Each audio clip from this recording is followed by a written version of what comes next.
किस नदी को ऋग्वेद में नदी तमा कहा जाता है? तो सरस्वती नदी को कहा जाता है। यूपी पीसीएस में पूछा गया था। ऋग्वेद का सर्वाधिक लोकप्रिय छंद कौन सा है? त्रिष्टुप है ऋग्वेद का लोकप्रिय छंद। ऋग्वेद में सर्वाधिक लोकप्रिय छंद है त्रिष्टुप। 4253 बार है। इसके बाद गायत्री छंद 2467 बार, फिर जगती छंद 1358 बार प्रयोग हुआ है। गायत्री छंद में सबसे कम 24 शब्द, जगती छंद में सर्वाधिक 48 शब्द होते हैं। अनुष्टुप महाकाव्यों का प्रधान छंद है। अनुष्टुप महाकाव्यों का प्रधान छंद है। ठीक है, याद करने वाली बात है। अनुष्टुप मतलब पूछ लेगा ये कहाँ किसका प्रधान छंद है, तो महाकाव्यों का प्रधान छंद है। ऋग्वेद के किन मंडलों को वंश मंडल के नाम से जाना जाता है? तो द्वितीय से सप्तम मंडल को वंश मंडल के नाम से जाना जाता है।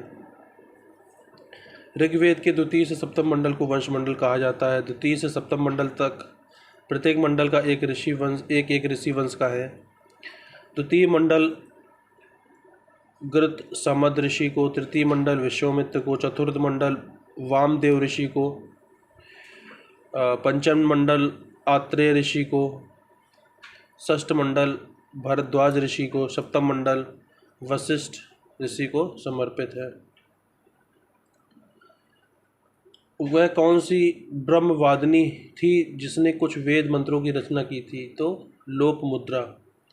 ऋग्वेद समाज में स्त्रियों की स्थिति अच्छी थी और उन्हें शिक्षा, उपनयन एवं वेदाध्ययन तथा यज्ञ में भाग लेने का अधिकार प्राप्त था।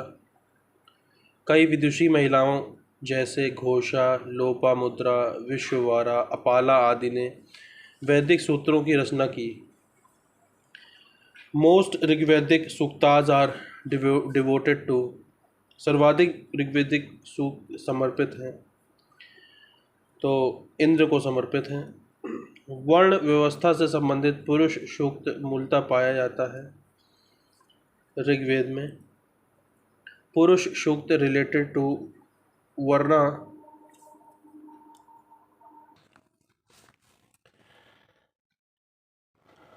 पुरुष Sukta related to varna system is originally found in Rigveda. Which Vedic epic mention the word Varna at first? Rigveda. Gayatri Mantra की रचना किसने की थी? विश्वामित्र ने की थी।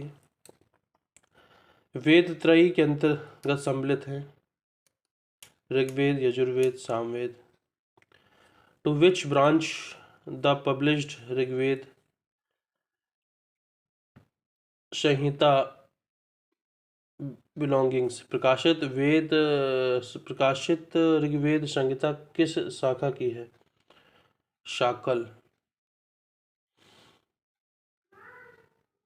ऋग्वेद के अनुवाद में कौन टीकाकार सहायक है? तो सायण टीकाकार हैं जो ऋग्वेद के अनुवाद में सहायक हैं।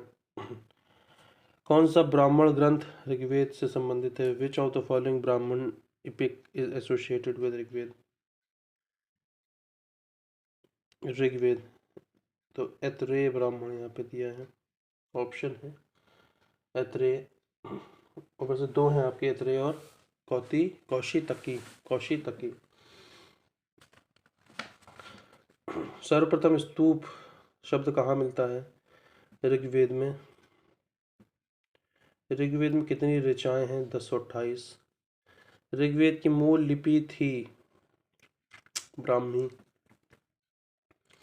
गायत्री मंत्र के नाम से प्रसिद्ध मंत्र सर्वप्रथम किस ग्रंथ में मिलता है? ऋग्वेद में। निम्नलिखित में से किस का संकलन ऋग्वेद पर आधारित है? सामवेद का। Collection of which of the following is based on Rigveda?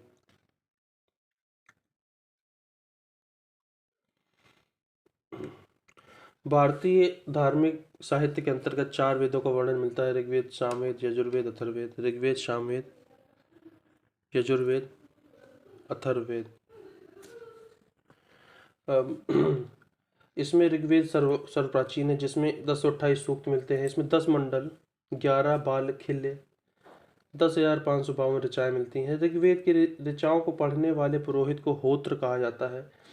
इसके माध्यम से आर्यों के राजनैतिक सामाजिक इतिहास के बारे में जानकारी मिलती है। ऋग्वेद से हमें गायत्री मंत्र का पाठ भी मिलता है। इसके रचयिता विश्वामित्र थे। ऋग्वेद मूल रूप से ब्राह्मी लिपि में लिखा गया है। ऋग्वेद 10 मंडलों में विभाजित है, इसलिए इसे अष्टक भी कहा जाता है, क्योंकि ऋग्वेद का एक अन्य विभाजन अष्टक 8 अध्याय 64 वर्ग 2112 मंत्र 10,552 के रूप में किया गया है। सामवेद में 1549 मंत्र हैं, जिसमें 75 मंत्र ही नए हैं तथा अन्य सभी ऋग्वेद से ही लिए गए हैं। 1549 मंत्र, जिसमें से 75 मंत्र ही नए हैं, बाकी ऋग्वेद से लिए गए हैं, इसलिए सामवेद को ऋग्वेद पर आधारित माना जाता है। ऋग्वेद के 2 ब्राह्मण हैं, ऐतरेय और कौशितकी। ऋग्वेद की 5 प्रधान शाखाएं शाकल, वाष्कल, आश्वलायन, शंखायन, मांडूकायन। प्रकाशित ऋग्वेद संहिता का संबंध शाकल शाखा से है। ऋग्वेद की टीका 14वीं सदी महान विद्वान शायण द्वारा लिखी गई। शायण को विजयनगर साम्राज्य के संस्थापकों हरिहर एवं बुक्का द्वारा संरक्षण प्राप्त था। तो ऋग्वेद की टीका 14वीं सदी महान विद्वान शायण द्वारा लिखी गई।